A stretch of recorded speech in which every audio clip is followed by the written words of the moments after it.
Good afternoon สบายดีทุกคน บทนี้ครูได้เอาภาษาอังกฤษ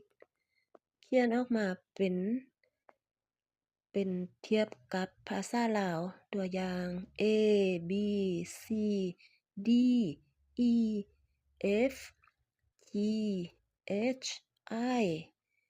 เอาแต่ละตัวเขียนมาเทียบใส่ภาษาลาว ตัวอย่าง A จะเป็นสระก็จะมีสระหยังแดครูได้เขียนไว้นี่ให้นักเรียนไปฝึกอ่าน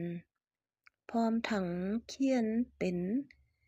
ภาษาลาวไว้ให้พร้อมตัวอย่างว่า A นี่อ่านว่า A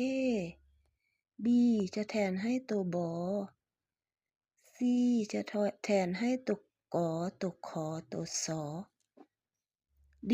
จะแทนให้ตัวดอ E จะแทนให้สระอีสระเอ F จะแทนให้ตัวฟอ G จะแทนให้ตัวจอตัวกอ H จะแทนให้ตัวหอตัวออ I จะแทนให้สระไอสระอายสำหรับภาษาอังกฤษชั่วโมงนี้เราจะเขียนมาให้ละเอียดมา9ตัวสำหรับตัวอักษรภาษาอังกฤษที่ยังเหลือให้นักเรียนติดตามตอนถัดไปที่จะครูจะจัดขึ้นมาเป็นเทื่อละ9ตัวมันจะภาษาอังกฤษจะมี26ตัวตัวอักษรจะมี26ตัวนั้นครูก็จะจัดมาเป็น9ตัวครั้งที่2ก็จะมาเป็น9ส่วนที่เหลือก็จะไปเป็น AP3 ฉะนั้นให้นักเรียนไปเรียนอ่าน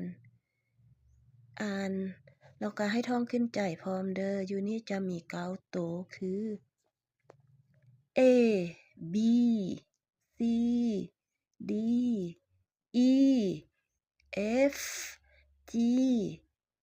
H I แต่ละตัวครูได้เขียนเปรียบเทียบเสียงภาษาลาวมาให้ละเอียดแล้วเทื่อหน้าเราก็จะเรียนการผสมพยัญชนะเข้ากับสระอีกตื่ม Thank you so much everybody หวังว่าทุกคนจะเรียนภาษาอังกฤษเก่งๆแล้วก็ปากภาษาอังกฤษเก่งๆขอบใจ